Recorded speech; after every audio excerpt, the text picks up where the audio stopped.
po tayo dito sa nakahanay.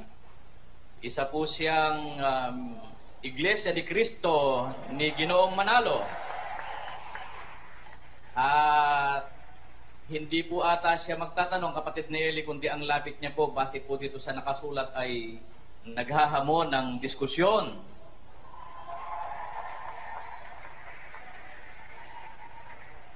Pwede naman, kapatid. Siguro meron pa naman tayong mga ilang oras na natitira, no? Ano ba ang gusto niya? Magsasalita siya ng ng 10 minuto, tapos 10 minuto sasagot naman ako. Ganun ba gusto niya?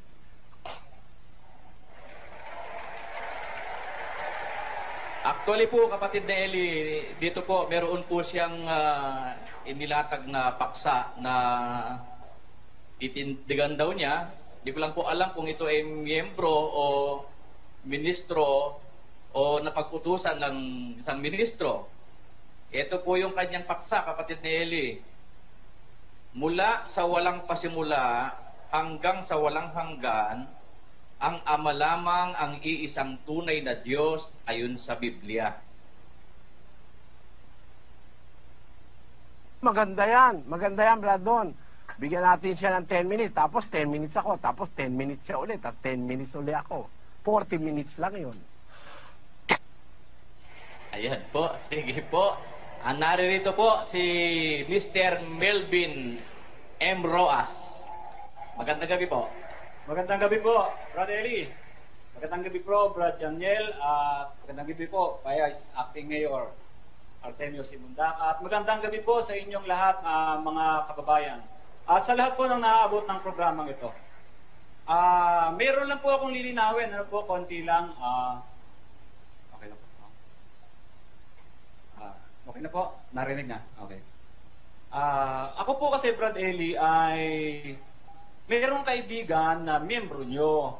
Ngayon, bago pa po siya naging miyembro sa inyong samahan, ay magkaibigan na kami.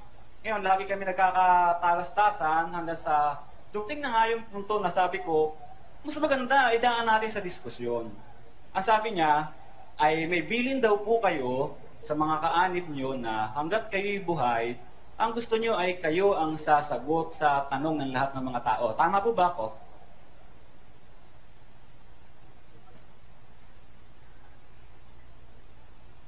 Hindi po ganoon, kapatid. Hanggang buhay ako, gusto ko ako makikipagdiskusyon kung, halimbawa, kung po pwede na makarating ako. Kagaya ngayon, hindi naman ako makakarating personal dyan, pero sa ganitong paraan pwede. Yung sagot, maraming pwede sumagot eh. Si Sis Luz lang pwede sumagot eh. Pero sa diskusyon, gusto ko, kung personal akong makakasali, kagaya halimbawa sa Bisaya, wala halimbawa sa lugar ni kapatid na Noli, wala kasi silang internet doon, di ako makakasagot. Siyempre, pwede na si kapatid na Noli ron. Ganon yun, kapatid. Siguro, umpisahan na natin kung meron kang gusto sabihin para kasi baka maubos yung oras natin. 40 minutos na lang kasi natitirang mahigit eh. Lilinawin ko lang po na yun po ang dahilan kaya ako naririto sa harapan nyo ngayon. Hindi po ako inutusan ng kahit sino, kundi naimbitahan po ako. At eto na nga po, kung maaari, diretso na tayo sa paksa. Dahil naiparating ko na po sa inyong panel dito sa naririto sa amin, yung aking preposisyon na isinumite. Ano po? Malinaw po yung aking titindigang baksa. Hihilingin ko lang po para sa kapakanan ng mga naririto na kung maaari, yung talatang gagamitin ko, paki-plus na rin po sa screen para mabasa. Pwede po ba? Sige po, para makatipid tayo, sabi nyo, 40 minutos na lang, di mag-umpisa na po tayo, ano? Alam niyo po, ako ay naniniwala na dito sa Biblia, maraming mababasang Diyos. Totoo yun. At iba't ibang klase pa nga po ng Diyos meron dito. Mayroong Diyos-Diyusan. Diyos yun, kaya lang, hindi tunay na Diyos, kaya nga Diyos-Diyusan, ano? Mayroong Diyos ng sanlibutan ito. O Diyos din yun, pero sino yun? Mayroong ginawang Diyos, mayroong mga tinatawag na Diyos, at ang aking nga pong katutunayan, ang tunay na Diyos. Maliban po kasi sa Biblia, wala nang ibang tinawag na tunay na Diyos, kundi ang Ama. Yan po ang aking titindigan. Ngayon, dahil po sa binanggit ko na marami ngang klase ng Diyos na mababasa, ay siguro ang pinakamagandang unahin natin sagutin, mga kababayan, paano natin malalaman kung yung isang Diyos ay tunay o hindi? Pwede pong pakilagay sa screen yung Jeremias 10, ang talatay 10 hanggang 11.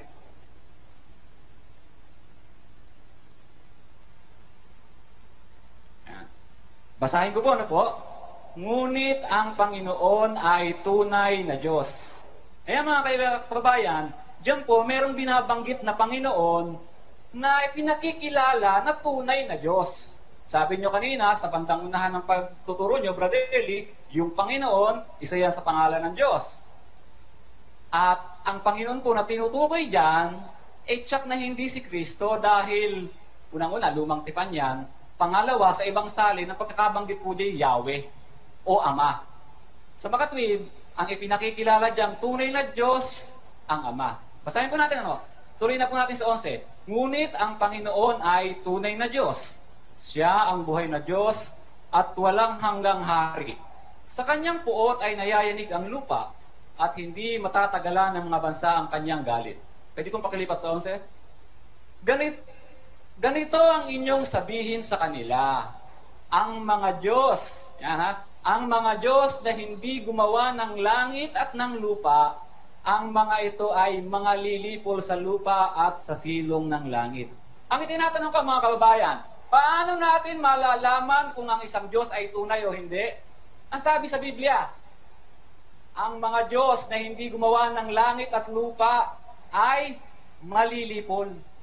Kung malilipol, tunay na Diyos ba yun? Kaya, kung isang mangangaral, mga kababayan, meron siyang ituturong Diyos at sasabihin niya, iyon ang tunay na Diyos, kinakailangan patunayan niya, yun ang Diyos na gumawa ng langit at lupa. Sunod na tanong, sino at ilan ang gumawa ng langit at lupa? Pwede pong pakilagay ang Isaias 44:24, yung dating salin.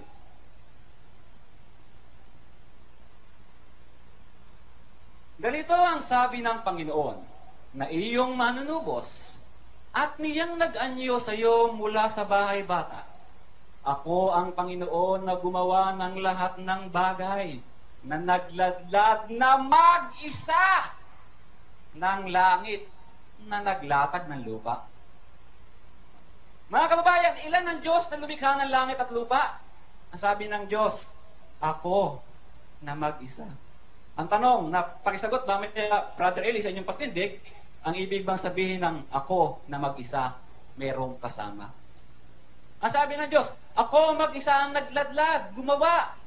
Ang ibig bang sabihin nun, may katulong, katulad ng binanggit nyo kanina? At ang isa pang tanong, Brother Eli, si Kristo po ba ang nag-iisang Diyos na lumikha ng langit at lupa? Meron pa akong oras, kaya babasa pa ako ng ilang talata. Ano po ang katunayan na hindi si Kristo ang iisang tunay na Diyos? Pwede pong pakilagay sa screen yung Juan 17:3. Ito, malimit yung ginagamit to, mga kababayan. Pakilagay po, mga kapatid. Ang nagsasalita po dito ay ang ating Panginoong Jesucristo. Ito'y bahagi ng kanyang panalangin sa Ama. Ang sabi niya, at ito ang buhay na walang hanggan, na ikaw ay makilala nila na iisang Diyos na tunay at siyang iyong sinugo sa makatwid bagay si Jesucristo. Ang sabi ni Kristo sa Ama, ikaw ay makilala nila. Sa English, they may know you, the only true God. Mga kababayan, pag sinabi po bang only, meron pang iba?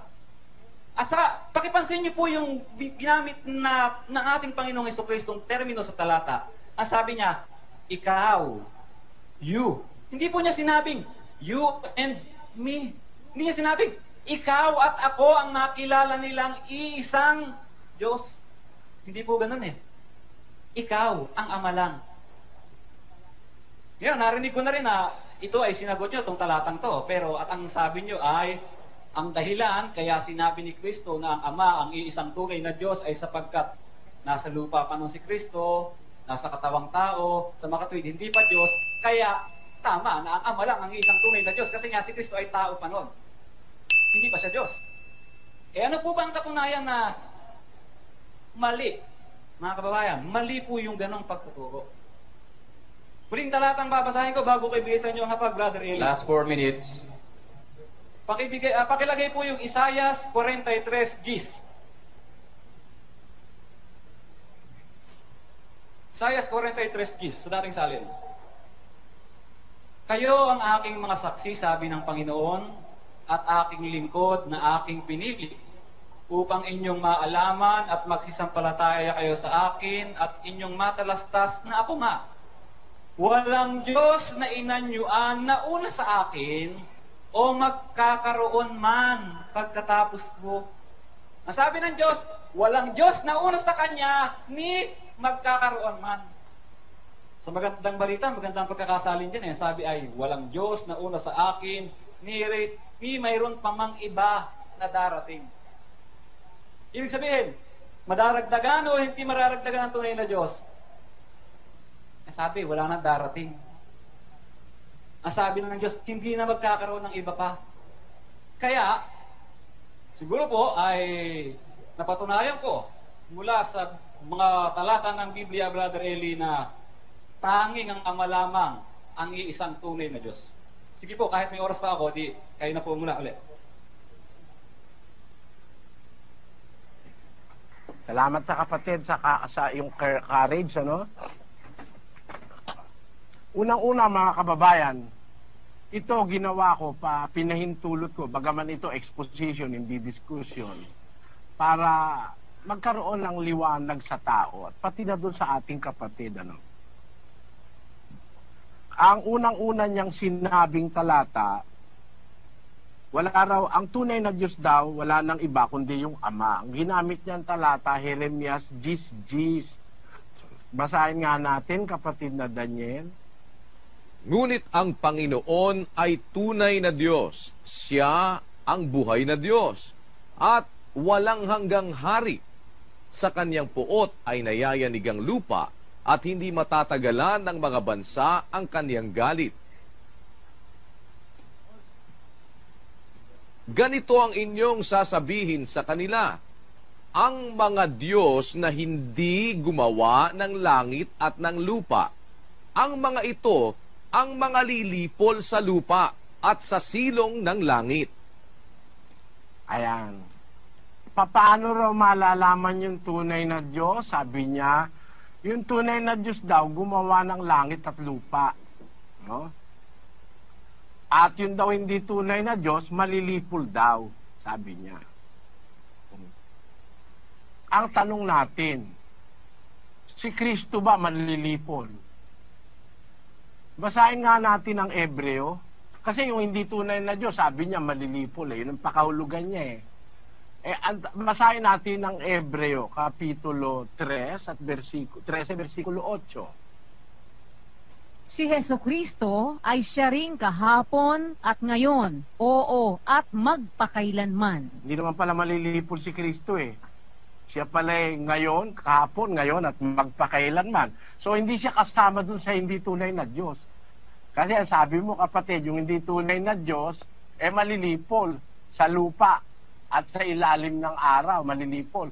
Katunayan, si Kristo wala na sa lupa, nasa langit na Kaya hindi siya malilipol dahil siya ang kahapon, ngayon, at magpakailanman. Ngayon, ginamit mo rin yung sitas na sino ba at ilan ang gumawa sa langit na siyang tunay na Diyos. Basahin natin ang Isaiah 44:24. Ganito ang sabi ng Panginoon ng iyong manunubos at niyang nag-anyo sa iyo mula sa bahay bata. Ako ang Panginoon na gumagawa ng lahat na bagay, na naglaladlad na mag-isa ng langit, na naglalatag ng lupa.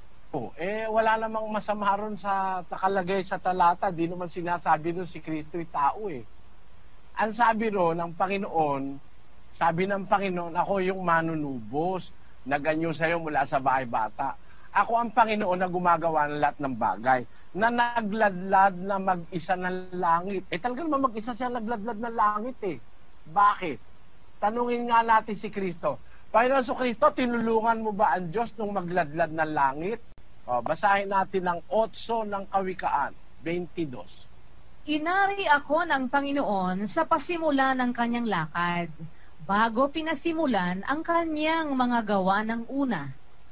Ako'y nalagay mula noong araw, mula nang walang pasimula, bago nalikha ang lupa. Ako'y nailabas nang wala pang mga kalaliman, nang wala pang mga bukal na sagana ng tubig. Bago ang mga bundok ay nalagay, bago ang mga burol ay ako'y nailabas. Samantalang hindi pa niya nililikha ang lupa, ni ang mga parangman, ni ang pasimula man ng alabok ng sanglibutan. Nang kanyang itatag ang langit, nandoon ako. Hindi naman pala yung inaangkin na tinulungan niya eh. Sabi niya, nang itatag niya ang langit, nandoon ako. O, sabihin mo naman wala siya ron. Pwede mo bang alisin siya ron? Andun siya eh. Nang itatag niya ang langit, mag-isa yung nagtatatag na Diyos na makapangyarihan sa lahat. Pero nandun siya. Eh di hindi siya tao. Yun ang sabi nung karunungan eh. Ang nagsasalita kasi dyan, yung karunungan ng Diyos. Eh sino ba yung karunungan ng Diyos? Na nung itatag niya ang langit, nandoon siya. Basahin natin yung 1.24 ng unang Korinto. Ngunit sa kanila na mga tinawag, maging mga Hudyo at mga Griego, si Kristo ang kapangyarihan ng Diyos at ang karunungan ng Diyos. Si Kristo pala yung karunungan ng Diyos. Yung karunungan ng Diyos na kasama ng Diyos nung iginagawa niya ang lahat ng bagay. Mag-isa siyang nagtatatag ng langit, pero nandun yung karunungan. Ano? Basahin natin ang sabi ni San Pablo. 2:6, kapatid na Daniel, ng unang Korinto hanggang 8. Gayunman ay nangagsasalita kami ng karunungan sa mga may gulang, bagaman hindi ng karunungan ng sanglibutang ito o ng mga may kapangyarihan sa sanglibutang ito, na ang mga ito'y nangauuwi sa wala. Kundi sinasalita namin ang karunungan ng Diyos sa hiwaga, yaong karunungan na itinalaga ng Diyos bago nilalang ang mga sanlibutan sa ikaluluwalhati natin, na hindi napagkilala ng sino mang pinuno sa sanglibutang ito, sapagkat kung nakilala sana nila, ay dising di ipinako sa krus ang Panginoon ng kaluwalhatian. Nakita mo? Yung sinasabi ng mga apostol ng karunungan, si Kristo yun eh.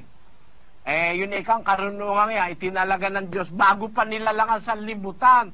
Hindi, wala pang alikabok na pagkukunan sa tao, nandun na yung karunungan, tinalaga na ng Diyos bago pa nilalang ang sanlibutan. Na yung karunungan yan, di napagkilala ng pinuno ng sanlibutan. Kasi kung nakilala nila, sana di ipinako sa cross yung Panginoon ng kaluwalhati. Ay di yung pala yung pinako sa cross, si Kristo yon. Kaya ang sabi niya sa 1.24, si Kristo ang kapangyarihan ng Diyos at ang karunungan ng Diyos. Hindi napagkilala ng pinuno ng sanlibutan, kaya nila ipinako. Si Kristo yon. Ngayon, ang Kristo ang nandoon kasama ng Diyos. Naglalatag ang Diyos ng langit na mag-isa, pero ando ng anak. Wala naman ako sinabing tinulungan ng anak eh. Makapangyarihan nga ang Diyos eh. Ngayon, nung mga tiyempo na hindi pa siya ipinanganganak ng Diyos, ano ba ang kalagayan ng anak? Basahin natin sa 1.18 ng Juan. Walang taong nakakita kailanman sa Diyos. Ang bugtong na anak na nasa sinapupunan ng Ama, siya ang nagpakilala sa Kanya. Ayun, nasa sinapupunan na pala siya. Noong umpisa pala, nasa sinapupunan siya ng Ama. Kung ang Ama'y tunay na Diyos, ba naman hindi tao ba naman yun, nasa sinapupunan ng Ama? Ang Kristo nang galing mismo sa sinapupunan ng Ama. Hindi galing sa lupa, kapatid. Maghulos dili ka. Yung katawan niyang tao, yun ang nanggaling sa lupa. Pero siya, yung anak na bugtong, hindi galing sa lupa yon. 10:5 ng Hebreo. Kaya't pagpasok niya sa sanglibutan ay sinasabi, hain at handog ay hindi mo ibig.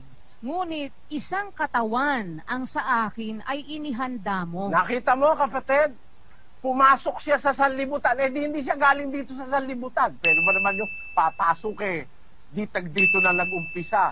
Hindi siya rito nag-umpisa. Pagpasok niya sa sanlibutan, ipinaganda siya ng isang katawan. Yun na nga yung nagutom, nauhaw, tinuli. Yun nga yung tinutuya ng mga ministro mo eh. Meron ba ikang Diyos na tinutuli? Meron ba ikang Diyos na nauuhaw? Eh kung di ka ba naman gago, pastor ka ni Manalo, kundi ba naman malaking kagaguhan yun? Naghanda nga ang Diyos ng katawan dito sa lupa. Pagpasok niya sa sanlibutan, galing siya sa sinapupunan ng Ama, may nakahanda ng katawan para sa kanya. Dito sa lupa nag-umpisa yung katawan. Katawan tao yun eh. Pero siya, hindi dito nag-umpisa. Pumasok siya sa sanlibutan. Katunayang galing siya sa Ama, 13 ng Juan. Si Jesus, sa pagkatalastas na ibinigay na ng Ama ang lahat ng mga bagay sa kanyang kamay, at siya'y nanggaling sa Diyos, at sa Diyos din paroroon. Ayon, ang galing siya sa Diyos din paroroon. Eh kung yung Ama na pinanggalingan tunay na Diyos, tao ba naman yung nanggaling? Napakalaking katangahan naman nun. Nanggaling sa sinapupunan ng Ama, parang ganito yun no, mga kapatid. Si Eva kinuha sa tadyang ni Adan. Kaya kung si Adan tao, si Eva tao rin. Galing sa tadyang ni Adan Yung anak galing sa sinapupunan ng Ama. Ang tawag sa Biblia sa kanya, karunungan ng Diyos. Galing siya sa kalagayan ng Diyos. Yun ba ngayon sasabihin mong tao?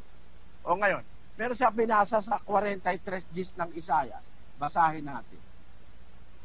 Kayo'y aking mga saksi, sabi ng Panginoon, at aking lingkod na aking pinili, upang inyong maalaman at magsisampalataya kayo sa akin, at inyong matalastas na ako nga, walang Diyos na inanyuan na una sa akin, o magkakaroon man pagkatapos ko. Di siya Diyos. Mula noong una, hanggang matapos, hanggang pagkatawalangan, siya Diyos. Kasama niya yung anak doon sa sinapupunan niya.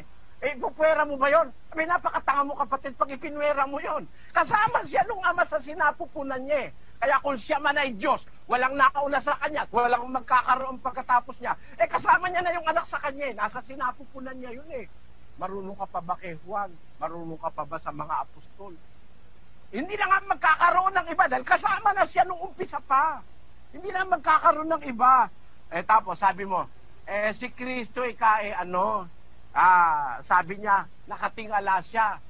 Ikaw ay makilala nila isang Diyos na tunay. Mamaya na, wala na akong oras. Sige, sa susunod ko na lang na pagsasalita. Yan po, pagkatapos ng pagtatanong ni kapatid na Eli, ay meron pong 10 minuto si kapatid na Eli para sa kanya pong panig, sa amin pong panig. Sige po kapatid na Eli, sa inyo po yung pagkakataon. 10 minuto po.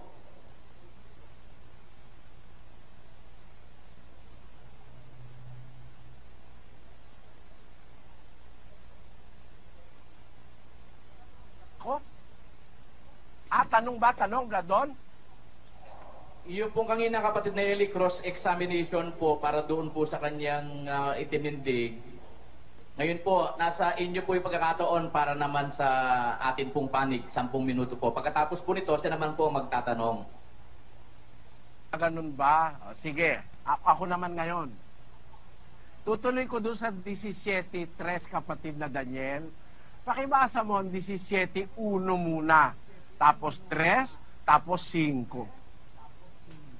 Ang mga bagay na ito ay sinalita ni Jesus, at sa pagtingala ng kanyang mga mata sa langit ay sinabi niya, Ama, dumating na ang oras, luwalhatiin mo ang iyong anak upang ikaw ay luwalhatiin ng anak.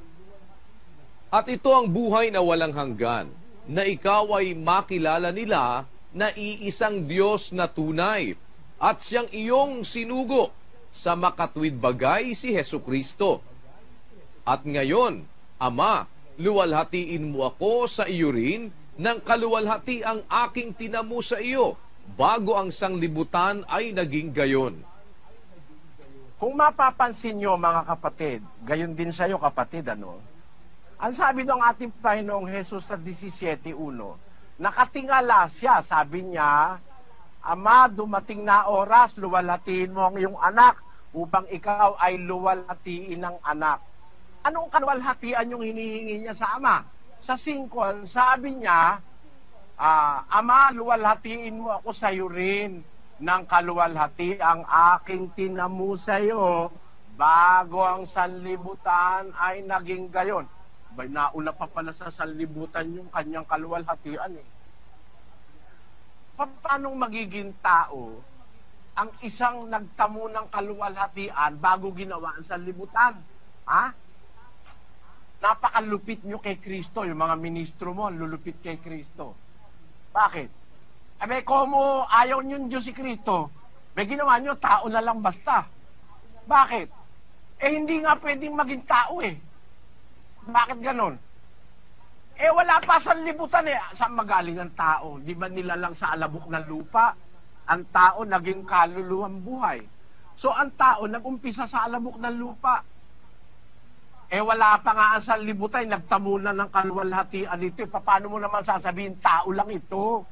Napakalupit nyo naman kay Kristo. Kahit ba naman anghelo, kaya isa dun sa 24 na matatanda o isa dun sa 4 na nilalang na buhay. Wala na ba kayong mai-assign na iba kay Kristo kundi tao? Yan ang maling perception ng puno mong si Manalo. Na komo hindi raw tunay na Diyos si Kristo, tao nga. Paano naging tao nagtamo ng kaluwalhatian bago pa nilalangan sa libutan? Yun ang pinapanalangin niya sa 17 Luwalhatiin mo ako sa iyo, Ama, ng kaluwalhati ang aking tinamu sa iyo bago ang sanlibutan naging gayon. Kaya hindi tao ito. Tiyak na tiyak hindi tao ito. Ngayon, ano naman na ibig niya sabihin nung sabihin niya, ikaw ay makilala nila. Basahin nga natin 17:3, kapatid na Daniel. At ito ang buhay na walang hanggan, na ikaw ay makilala nila, na iisang Diyos na tunay, at siyang iyong sinugo sa makatuwid bagay si Hesukristo. Sabi nung kapatid, mali raw yung paliwanag ko dahil si Kristo raw noon nasa lupa. Kaya sa langit siya nakatingala. Mali raw yung paliwanag ko na makilala ka nila isang Diyos na tunay. Alam mo kapatid, ikaw lang naman ang ang nagpakahulugan nun, wala namang nabasa ka sa Biblia, no? Ang nababasa sa Biblia nung panahon na yon, basahin natin ang 2 ng Filipos, versikulo 5. Mangagkaroon kayo sa inyo ng pag-iisip na ito'y na kay Kristo Jesus din naman, na siya, bagamat nasa anyong Diyos, ay hindi niya inaring isang bagay na nararapat panangnan ang pagkapantay niya sa Diyos, kundi bagkus hinubad niya ito at nag-anyong alipin, na nakitulad sa mga tao. Yan ang tunay na dahilan kung bakit sinabi niya, makilala ka nila, nakatingala siya sa langit, na iisang Diyos na tunay. Bakit? Noong panahon na yon, hinubad niya yung kanyang pagkapantay sa Diyos. Nag-anyo siyang alipin, nakitulad siya sa tao. Alam nga namang ipakilala niya yung sarili niya, pati ako Diyos. Kasi, nasa panahon siyang hinubad niya yung kanyang pagkapantay sa Diyos. Nag-anyo siyang alipin. Bagaman siya ay nakatutuboy nasa anyong Diyos, hindi niya inaring bagay na nararapat panangnan ang pagkapantay niya sa Diyos. Pagkus hinubad niya ito, na ganyong alipin, nakitulad sa tao. Hindi pala tao, nakitulad lang sa tao Nakitulad sa tao. Meron mo naman ang tao, makikitulad pa sa tao. Napaka-insensato naman yon. Kaya ang sabi niyan sa Biblia, nakitulad siya sa tao nung panahon na yon na sinasabi niya makilala ka nila iisang Diyos na tunay. Pero alam mo kung tutuloy mo yung talata, at siyang iyong sinugo sa makatwid bagay si Kristo. So ang tunay na pananampalataya, dapat makilala mo yung iisang Diyos na tunay at makilala mo rin yung sinugo ng iisang Diyos na tunay. Ano ba ang pagkakilalang dapat mong makilala tungkol sa isinugo niya na yung kanyang anak? Galing siya sa sinapupunan ng Ama. Hindi siya tao, kapatid. Galing siya sa Alam mo, no? Para mapaniwala mo akong tao, ang Kristo, aalisin mo lahat yung talata na yan sa Biblia na aalisin mo na galing siya sinapupunan ng Ama. Aalisin mo sa Biblia yung lawalhatiin mo ako sa'yo ng kaluwalhati ang tinamu ko sa'yo bago ang sanlibutan naging gayon. Hindi pa pala nagiging sanlibutan ng sanlibutan, nagtamo na siya ng kaluwalhatian sa Ama. Aalisin mo rin yan. Aalisin mo rin yung sinasabi niya na ni Apostol Pablo na yung karunungang sinasalita namin sa inyo, hindi nakilala ng mga pinuno kasi kung nakilala nila, sana di nila ipinako ang Panginoon ng kaluwalhatian. Aalisin mo lahat yan para patunayan mo tao siya. Pero pag nandyan yung mga talata na yan, imposibleng maging tao si Kristo. Ang posible, nagkatawang tao. Ipinaghanda ng isang katawan nang siya'y pumasok dito sa lupa. Pagpasok niya sa sanlibutan, napakaliwanag naman tunay na tunay. Hindi siya nag-umpisa sa sanlibutan, pumasok siya. Hebreo 10:5. Pakiulit mo, kapatid na Daniel. Kaya't pagpasok niya sa sanlibutan ay sinasabi, hain at handog ay hindi mo ibig, ngunit isang katawan ang sa akin ay inihanda mo. Ayun, yung ngayong nalagay sa katawan. Yung nalagay sa katawan, ano yon? Tao ba yon? Yung nasa katawan? Basahin natin ang Magandang Balita Biblia sa 2:9 ng Kolosas o sa Bibliang yung karaniwang ginagamit. Sapagkat ay nananahan ang buong kapuspusan ng pagkadiyos sa kahayagan ayon sa laman. Basahin natin sa English. For in Him dwelleth all the fullness of the Godhead bodily. Ayon, nananahan doon sa kanyang katawan ang kapuspusan ng pagka-Diyos. Hindi naman pagkatao nananahan doon sa katawan yung katawan ng tao. Pero sa loob ng katawan, nananahan sa kanya ang buong kapuspusan ng pagka-Diyos. Kaya ang sabi ni San Juan, unang Juan 5:20, kapatid na Daniel, basa. At nalalaman natin na naparito ang anak ng Diyos at tayo'y binigyan ng pagkaunawa upang ating makilala siya na totoo at tayo'y nasa kanya na totoo. Sa makatwid ay sa kanyang anak na si Hesukristo. Ito ang tunay na Diyos at ang buhay na walang hanggan. Uno. Mga anak ko, mag-ingat kayo sa mga Diyos-Diyusan. Kaya nung pumarito siya, maraming Diyos-Diyusang nadatnan si Kristo.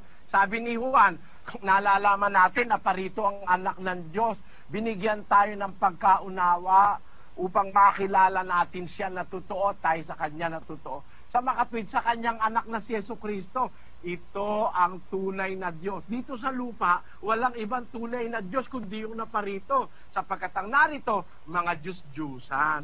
Papasabihin mo hindi tunay na Diyos yan. Galing ba naman sa sinapupunan ng tunay na Diyos Sasabihin mo naman tunay na tao. Malaking katarantaduhan naman yon, kapatid.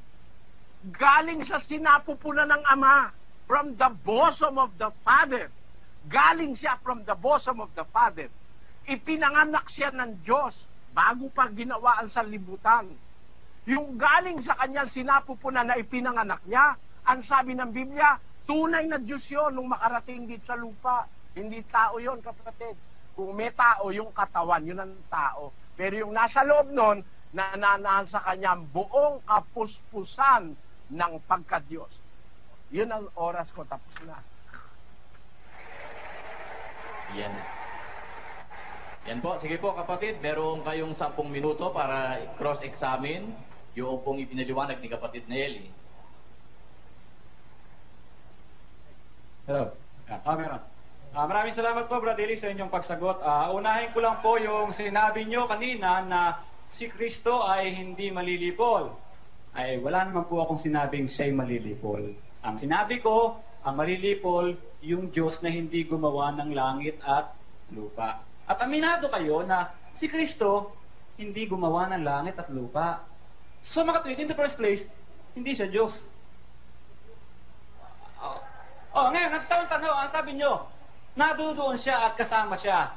Pero aminado kayo na hindi siya katulong. Maliwanag yan, mga kapatid. Sinabi niya kanina yon, hindi na niya pwede bawiin yon. si Kristo ay kasama raw ng Diyos. Granting without conceding na kasama nga ng Diyos si Kristo, ang tanong dyan ay, nung kasama ng Diyos si Kristo at nasa sinapupunan, so ang ibig sabihin ay yung nasa pinapupunan ng Diyos ay Diyos din ang kanyang likas na kalagayan. Tama po ba ako? So, lilitaw mga kababayan, ang Diyos, mayroong kasamang Diyos. Labag po yan sa pagtuturo ng Biblia, mga mahal na kapatid. Sabi po sa Deuteronomio 32:12. Ano po ang tanong nyo, kapatid? Oras po ninyo para magtanong, hindi po para magpaliwanag.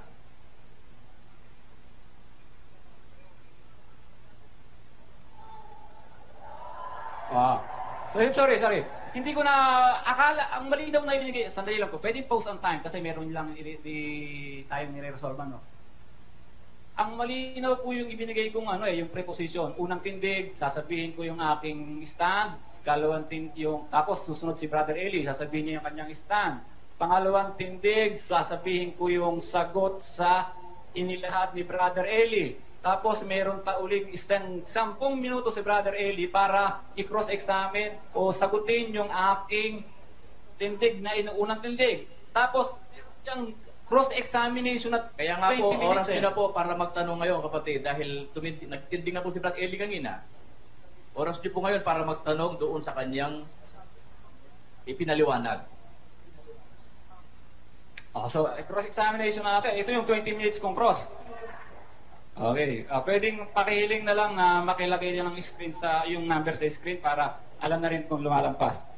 So, Brother Eli, ang tanong ko sa inyo, si Kristo'y kasama ng Diyos, sabi nyo. Bakit po ang sabi sa Deuteronomio 32:12, walang ibang Diyos na kasama? Kung mayroon palang kasama, tapos yung kasama niya, Diyos.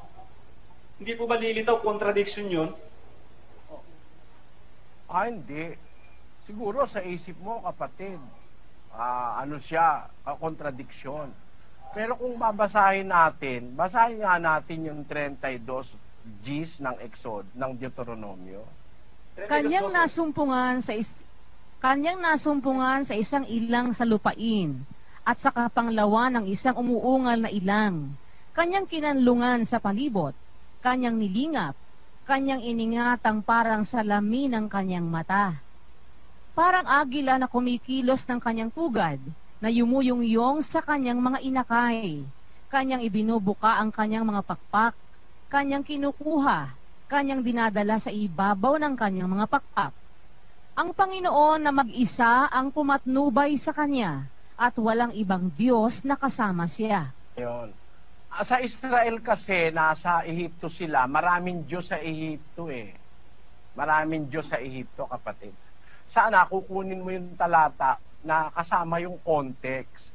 Nung ang Israel umalis sa Ehipto, sa ilang, baka maisip nung Israelita na kasama nila yung mga Diyos na iniwan nila sa Ehipto. Mahigit 10 yun Ine-emphasize dito, ang Panginoon ang pumatnubay sa kanila, sa ilang. Walang ibang Diyos na kasama niya. Yung mga Diyos na nakilala nila sa Ehipto na hindi naman mga tunay na Diyos, walang ibang kasamang Diyos yung nung pinapatnubayan niya yung mga Israelita sa ilang. Diba? Hindi ay ibig sabihin niyan, tao si Kristo. Wala kahit sa hint niyan yung tao si Kristo Nung patnubayan niya ang Israel sa ilang sa kanilang paglalakbay, galing ng Ehipto, na kung saan sila nanggaling sa isang bansang maraming mga Diyos, ine-emphasize lang ng sulat ni Propeta Moises na nung patnubayan sila sa ilang, walang ibang Diyos na kasama. Yung mga Diyos sa Ehipto, tinutukoy doon. Yung mga Diyos-Diyusan. Wag mo namang kukunin yung talata ng Biblia out of context. Magkakamali ka talaga pagka out of context mo kinuha yung talata sa Biblia. Yun ang sagot ko doon sa tanong mo. Okay, paglilinaw lang, akala ko kasi pangalawang tindig ko to, yung pala cross na.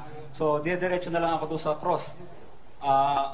Kasi yung mga talatang ginamit nyo na para patunayan na si Kristo'y Diyos, ay wala doon yung term na tunay Maliban doon sa binasa nyo, yung unang Juan 5:20 na sinabayan pa nga ng inyong mga kapatid. Kung pwede, pakilagay natin ulit sa screen, mga kapatid, yung unang Juan 5:20 para maitanong ko yung aking follow-up question kay Brother Eli. Ayan. Doon sa second sentence, ang sabi ay, ito ang tunay na Diyos at ang buhay na walang hanggan. Brother Eli, hindi naman po ang nakasulat doon ay si Kristo ang tunay na Diyos at ang buhay na walang hanggan. Ang nakasulat po ito. Ngayon, ang tatanungin dyan, kanino tumutukoy yung ito? Sa tunay na Diyos. Ang tanong dyan, sino ang tunay na Diyos? Kung maaari, pakilagay natin yung MP kasi mas malinaw doon yung unang 1.520. Ayan o. Kung maaari po, pakilagay natin sa magandang balita para malaman natin, sino ba yung tinutukoy ng tunay na Diyos? Ang sabi kasi ni Brother Eli, si Kristo raw yun. Eh, hindi naman nakasulat yung Kristo. Nakasulat ay ito. Kaya kung maaari, para maging malinaw, pakilagay muna natin yung saling magandang balita. Ayan. Mga kababayan, ang sabi dyan, at nalalaman nating na parito ang anak ng Diyos at binigyan niya tayo ng pangunawa upang makilala natin ang tunay na Diyos. Ang tanong ko sa inyo, Brother Eli, bakit pumarito ang anak? Sino ang kanyang ipakikilala? Ang kanyang sarili ba? O ang tunay na Diyos? Ang tunay na Diyos ang ipakikilala dyan, di ba? O kapatid, ko ganito. Pagka ang iyong paninindigan, gagamitin mo yung magandang balita, Biblia, hindi yan ang Bibliang isinalin na word for word from the original. Yan ay paraphrase. Ano? Kaduda-duda yan, salin na yan. At si Manalo man, hindi ginamit yan. Tandaan mo. Hindi ginamit ni Felix Manalo yan. Alam mo ang pananaw ni Felix Manalo tungkol sa Katoliko at Protestante? Ang nagsaling kasi niyang magandang balita, Katoliko at Protestante, magkatulong. Ang pananaw ni Felix Manalo, basahin nga natin sa Pasugo. Ito nga, babasahin ni kapatid na Daniel sa'yo, ha? Kaya sa August wakas ng lathalang 1961. ito, Pasugo, August 1961, kaya sa wakas ng lathalang ito, dapat na nating itakwil ang mga paring Katoliko at ang mga pastor protestante sapagkat sila'y mga ministro ni Satanas. Dapat din nating itakwil ang Iglesia Katolika at ang iba't ibang Iglesia Protestante sapagkat sila'y hindi sa Diyos kundi sila'y kay Satanas o sa demonyo. Ayon. Yung palang mga pastor ng protestante at mga pare sa demonyo, nagsali ng Biblia. Yun ngayon ang ginagamit mo, yung sali ng mga sa demonyo. Sabi ni Manalo yun, di ako may sabi, no? Pero susundan kita para bigyan ko ng kaligayahan mo, no? Babasahin ko yung magandang balita, Biblia. 5:20. Nalalaman nating naparito ang anak ng Diyos at binigyan niya tayo ng pangunawa upang makilala natin ang tunay na Diyos. At tayo nasa tunay na Diyos at sa kanyang anak na si Jesucristo. Ito ang tunay na Diyos at buhay na walang hanggan. Nakita mo na, nasa tunay na Diyos tayo, yung Ama, tapos, at sa kanyang anak na si Jesucristo. Itong Kristo, ito ang tunay na Diyos at buhay na walang hanggan. Sa 21, ba't sinabing tunay na Diyos? Mga anak ko, lumayo kayo sa mga Diyos-Diyusan. Yung naparito, tunay na Diyos yun. Yung naparito, ito. Kaya nga naparito, ito eh. Ha? Alam nga namang naparito, yun. Iba yung naparito, ito. Kaya nga ang ginagamit, demonstrative pronoun. Ito.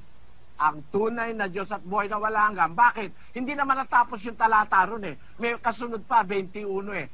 Mag-ingat kayo sa Diyos-Diyusan. Kaya sa dami ng Diyos-Diyusan sa lupa, ang naparito na tunay na Diyos, yung anak ng tunay na Diyos. Siyempre, anak ng tunay na Diyos yun. Tunay na Diyos din yun. Ano? Ngayon, ginamit ko yung magandang balita para bigyan kita ng kaligayahan, kapatid.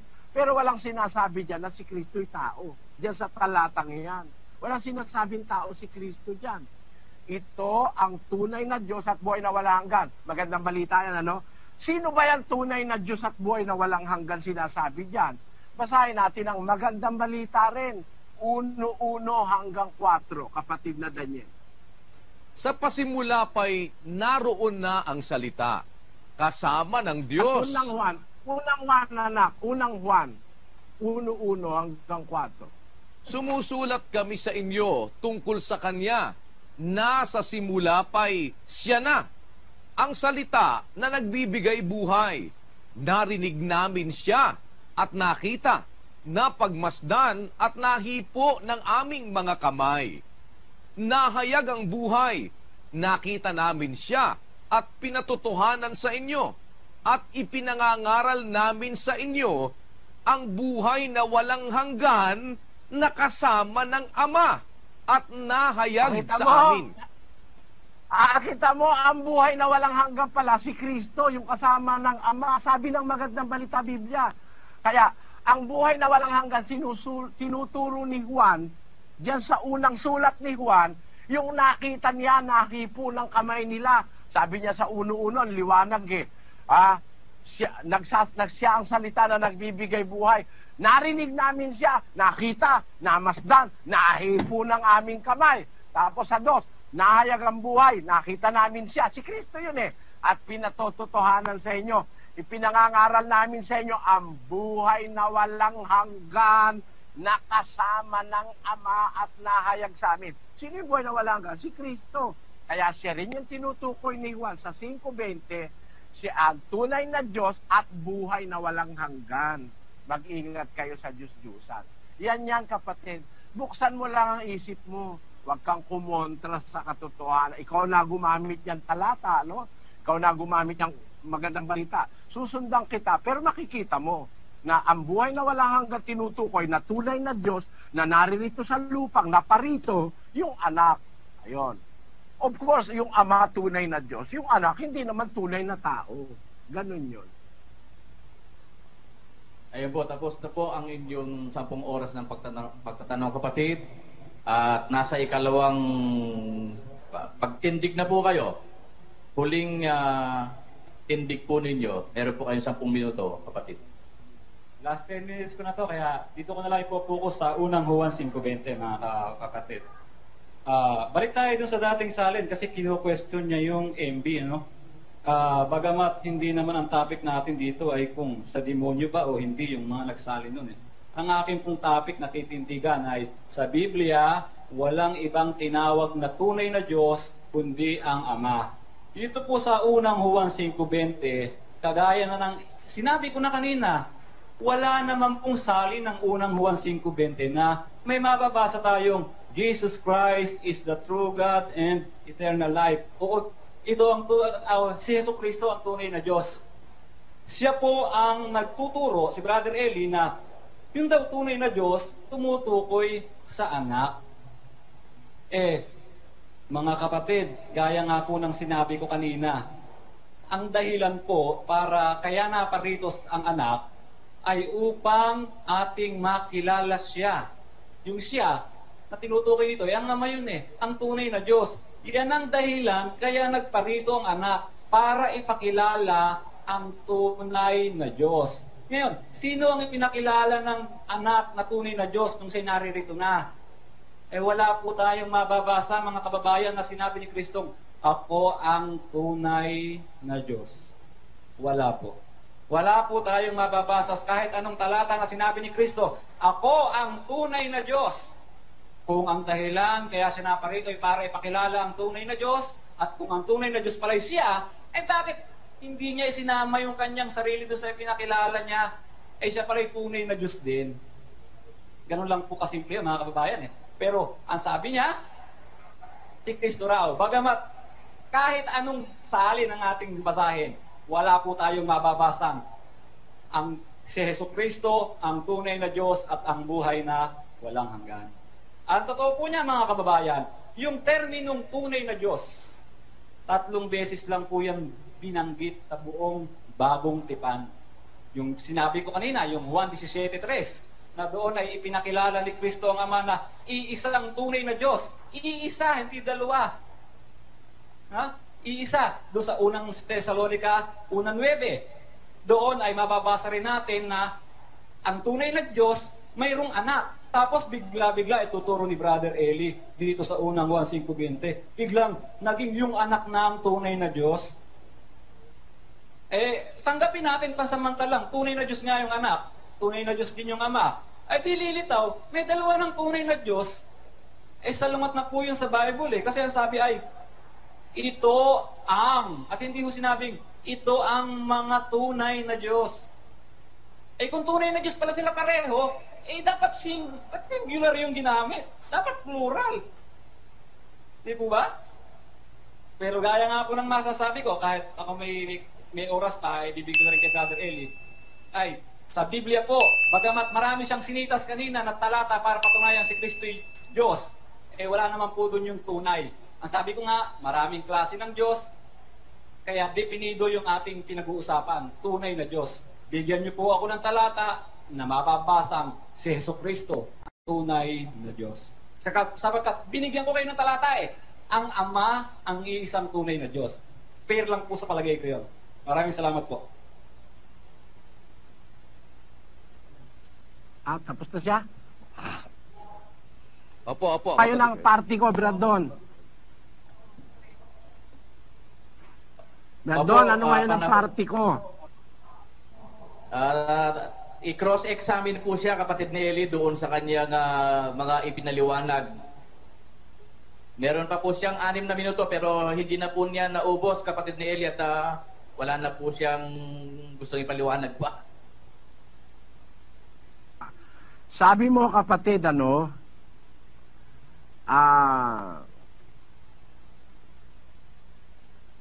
gumamit ka uli ng bagong salin. Sabi mo, ng dating salin. Balik tayo sa dating salin.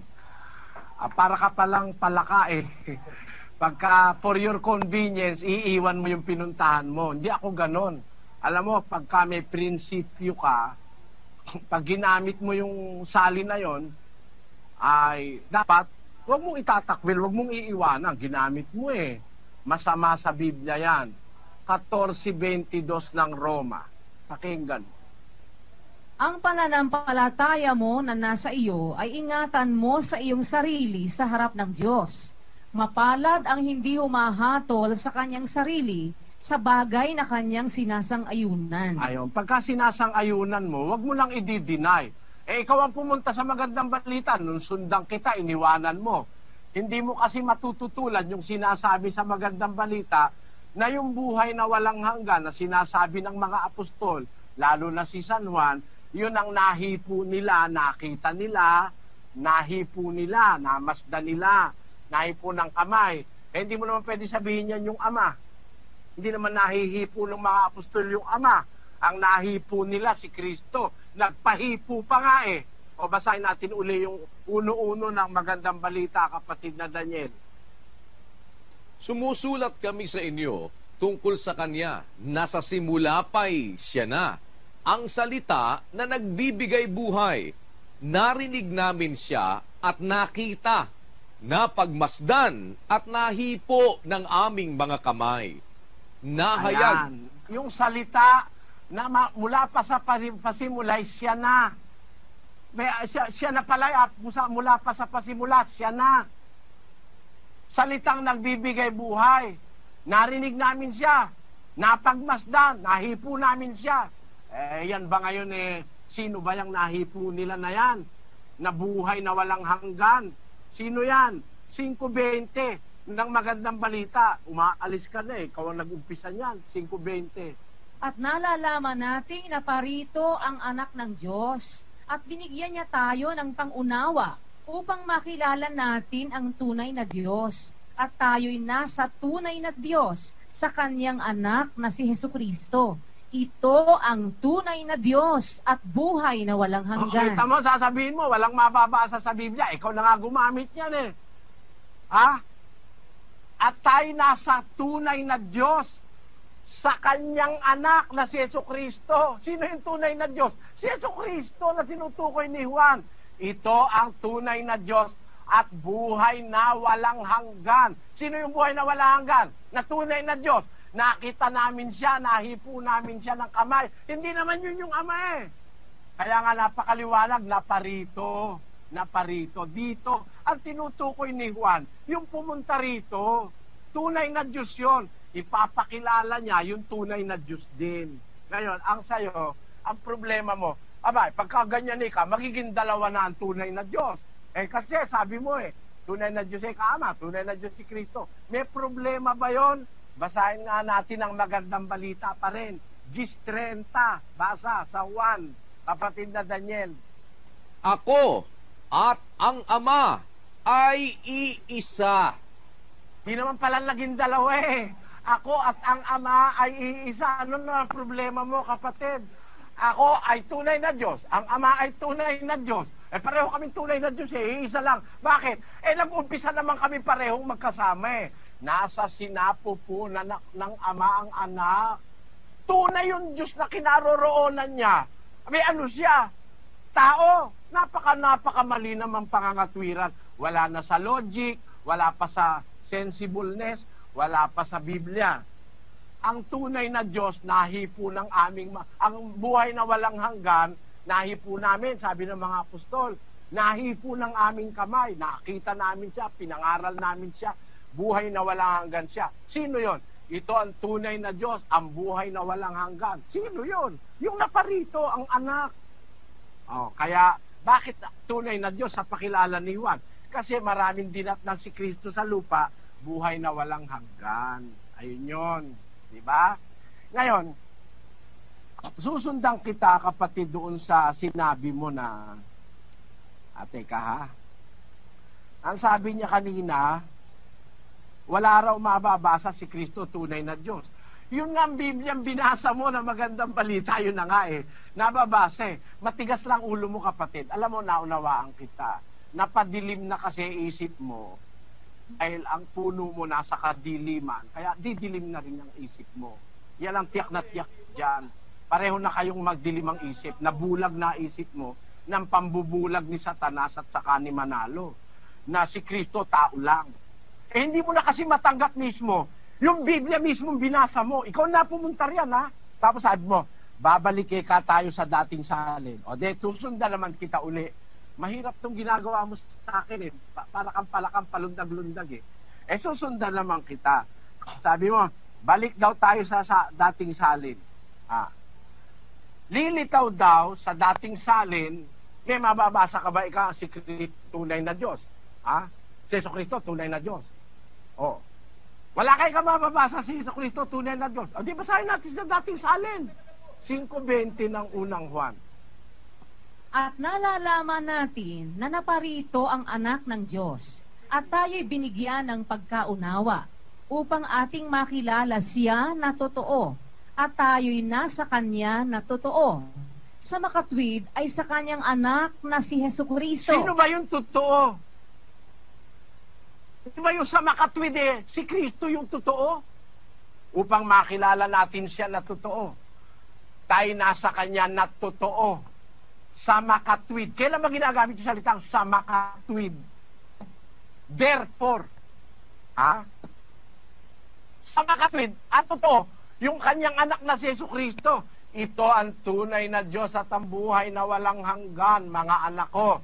Mag-ingat kayo sa mga Diyos-Diyusan. Yun ang nakasulat sa talata Bakit sinabing tunay na Diyos?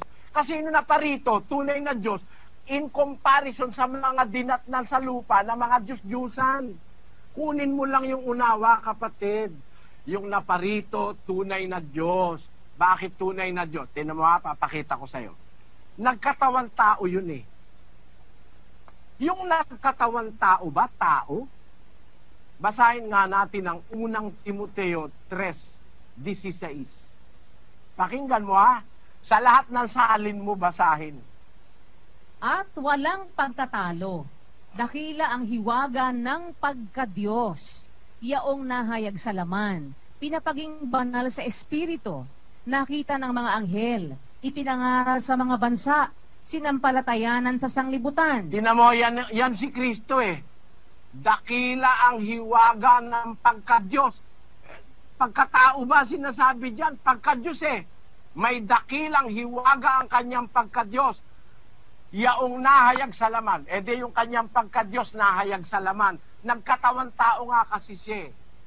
Tapos, pinapaging banal sa espiritu, nakita ng mga anghel, pinangaral sa bansa, sinampalatayanan sa sanlibutan, tinanggap sa itaas sa kaluwalhatian. Di ba si Kristo yan? Dakila ang hiwaga ng pagkadiyos. Hindi lang basta tunay na Diyos, dakila pa hiwaga ng pagkadiyos ni Kristo. Ano sasabihin mo walang mababasa? Dakila ang hiwaga ng pagkadiyos. Siya yung tunay na Diyos na nakarating dito sa lupa at buhay na wala hanggan. Patunayan natin. Balik tayo sa dating salin. Unang Juan 1:1 hanggang 4, kapatid na Daniel. Yaong buhat sa pasimula, yaong aming narinig, yaong nakita ng aming mga mata, yaong aming namasdan at nahipo ng aming mga kamay tungkol sa salita ng buhay. At ang buhay ay nahayag at aming nakita at pinatotohanan at sa inyo'y aming ibinabalita ang buhay na walang hanggan na kasama ng Ama at sa atin ay nahayag. Yaong Tamo, ang buhay na walang hanggan na kasama ng Ama. So yung buhay na walang hanggang nahipo ng mga apostol, nakita nila, narinig nila, yung buhay na walang hanggan na yung kasama ng Ama.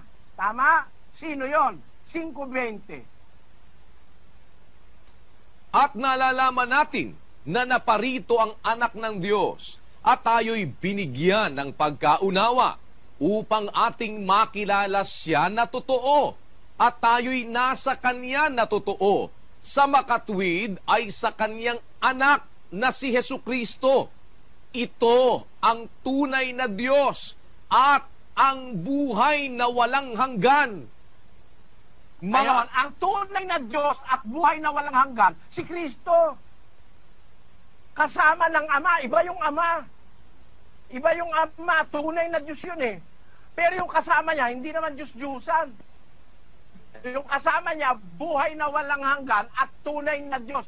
Tunay na Diyos na paano? Nung dumating sa lupa, pinakilalang tunay na Diyos dahil maraming Diyos-Diyusan. Ang liwa-liwanag, kapatid eh. Itong salita ng buhay na ito, itong buhay na walang hanggan, nahipo ng aming kamay. Binabalita namin sa inyo, yung buhay na walang hanggan na kasama ng Ama. Eh, sino yung buhay na walang hanggan kasama ng Ama? Yung tunay na Diyos at buhay na walang hanggan, yung anak. Sasabihin mo, walang mababasang tunay na Diyos yung anak. Ayaw mo lang basahin. Ayaw mo lang tanggapin. May nababasa. Tanungin mo lahat ng tao nakikinig ngayon, naririnig nila. Meron silang narinig. May nabasa. Ikaw lang naman ang bukod tangi. Kasi nauunawaan nga kita. Diyan ka na siguro lumaki. Yan na pinakain sa'yo tuwing Huwebes at saka Linggo. Yan na lagi mong narinig. Hindi madali para maunawaan mo. Naunawaan kita, kapatid, at hindi kita sinisisi. Pero ang masasabi ko sa'yo, kung ididilat mo yung pangunawa ng puso mo, wala namang ibang Diyos na kasama ang Ama na sinasabi na naglatag ng langit na mag-isa. Wala namang sinasabi tayo na may katulungan Diyos naglatag ng langit eh. Ang sinasabi natin, may kasama ang Diyos nung inilalatag niya ang langit. Sabi nung karunungan, nang itatag niya langit, nandun ako. Nung maglagay siya ng balantok ng kalaliman, nandun ako. Nandun siya eh. Lahat ng ginawa ng Diyos, nasaksihan niya eh. Basahin natin ang Apokalipsis 3, versikulo 14. At sa anghel ng iglesia sa Laodicea ay isulat mo, ang mga bagay na ito ay sinasabi ng siya nawa, ng saksing tapat at totoo, ng pasimula ng paglalang ng Diyos. Kita mo? Ang saksing tapat at totoo. Bakit saksi? Lahat ng ginawa ng Ama, nasaksihan niya eh. Siya ang pasimula ng paglalang ng Diyos. Paano mo naman igigiit sa akin tao yan? Saksing tapat at totoo, pasimula ng paglalang ng Diyos. Siya yung siyanawa, siya yung amin, siya si Kristo, siya yung siyanawa. Hindi makakatutol dyan ang pastor mo na ang siyanawa si Kristo. At kung si Kristo yung siyanawa, siya yung saksing tapat at totoo. At siya rin ang nakasaksi ng pasimula ng paglalang ng Diyos. Nandun siya bago nag-umpisa ang paglalang. 8:22 ng Kawikaan. Basahin natin. Inari ako ng Panginoon sa pasimula ng kanyang lakad, bago pinasimulan ang kanyang mga gawa ng una. Ako'y nalagay mula noong araw, mula nang walang pasimula, bago nalikha ang lupa. Ako'y nailabas nang wala pang mga kalaliman, nang wala pang mga bukal na sagana ng tubig. Bago ang mga bundok ay nalagay, bago ang mga burol ay ako'y nailabas. Samantalang hindi pa niya nililikha ang lupa, ni ang mga parang man, ni ang pasimula man ng alabok ng sanglibutan. Nang kanyang itatag ang langit, nandoon ako, nang siya'y maglagay ng balantok sa balat ng kalaliman. Nang kanyang pagtibayin ang langit sa itaas, nang maging matibay ang mga bukal ng kalaliman, nang bigyan niya ang dagat ng kanyang hangganan, upang huwag salangsangin ng tubig ang kanyang utos, nang kanyang iayos ang mga patibayan ng lupa. Nasa siping nga niya ako. Yan. Meron pala kasiping ang ama eh. Nasa siping niya ako. Huwag mo naman alisin sa Biblia yan, kapatid. May kasiping ang ama. Tiyak na tiyak ko, hindi tao yun. Bakit? Eh wala pa ang lalabok nun eh. Hindi pa ginagawa tao nun eh. Nasa siping niya na ako eh. Kaya sabi ni Kristo, luwalatiin mo ako sa'yo, Ama, ng kaluwalati ang aking tinamu sa'yo. Bago ang sanlibutan naging gayon. So umiiral na siya kasama ng ama, nasa siping ng ama, nang ginagawa lahat ng bagay. Tama yung Apokalipsis, siya ang pasimula ng paglalang, saksing tapat, siya ang siyanawa. At ang Kristo ang panguna sa lahat ng bagay, na nakasaksi ng lahat ng bagay na ginawa ng ama. Huwag mong sabihin tao yon, kapatid. Ang tao lumitaw lang nang gawin ang Diyos mula sa alabok ng lupa. Yun ang katotohanan nasa Biblia. At sana naunawaan mo. Kaya lang, di natin talaga matatapos pag-usapan to. Mahabang paksa ito. Kasi ang hinahanap mo palagi, mabasa, si Kristo ang tunay na Diyos. Kristo ang tunay na Diyos. Si Kristo ang tunay na Diyos. Yun ang gusto mo mabasa letra por letra eh. Para kung hahanapin ko rin sa'yo, basahin mo, si Manalo ang anghel sa sikatan ng araw. Wala kang mababasa nun. Letra por letra, si Manalo anghel sa sikatan ng araw. Kahit nga sa lubugan ng araw, hindi mo kayang basahin si Manalo yung anghel eh. Yun ang ibig ko sabihin. Huwag kayong ganyan kung gumamit ng Biblia. Ang Biblia may lohika. Ang Biblia may sentido. Ang Biblia may konteksto. Hindi puro lahat ng katotohanan, letra por letra ang mababasa mo. O, kagaya ito. Mababasa mo ba si Manalo? Bula ang propeta? Hindi. Pero sabi ng Diyos, lilitaw ang maraming bula ang propeta. Kasama si Manalo ron. Yun. Ang katunayan bula ang propeta yan, ang itinuro niya Santa Cena, may abulo yan. Wala namang abulo yan na Santa Cena sa Biblia. Tingnan mo? Ang itinuro niyang panalangin, patayo. Tumayo kayo. Wala namang ganun sa Biblia na ting mananalangin, tumayo. Kaya ministro mo, ting mananalangin, nakatayo eh. Kasi utos ni Manalo yun. Tumayo kayo. Basahin natin. Antikristo ito si Manalo eh. Basahin natin sa kanilang pangunahing aral.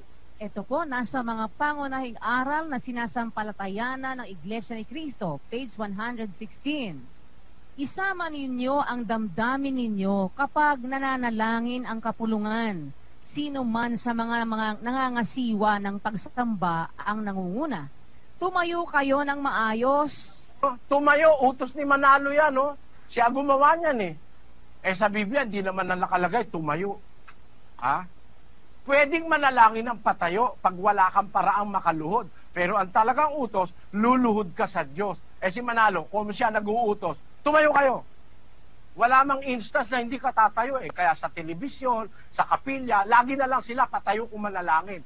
Bumabaksak sa kanila yung sinabi ni Kristo, huwag kayong maging gaya na mapagpaimbabaw. Inihibig nilang manalangin ng patayo sa mga sinagoga at sa mga pintuang daan upang makita ng mga tao. Kaya alam mo kapatid, kung magbubukas ka lang ng isip, hindi ka maniniwalang si Manalo sugo na anghel sa sikatan ng araw. Pero ako, nakahanda akong maniwala kung mapapatunayan niyang aral niya tama. Pero yung Santa Cenang may abulo yan, wala sa Biblia yon.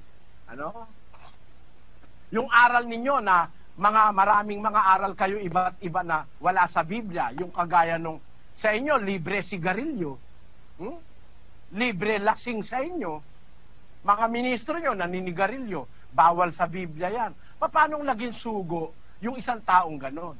Pero ako, hindi ko hinahanap si Manalo sugong anghel. Wala kasi nun eh. Tapos hahanapin mo, Gusto mo, laging ang mababasa, si Kristo ang tunay na Diyos.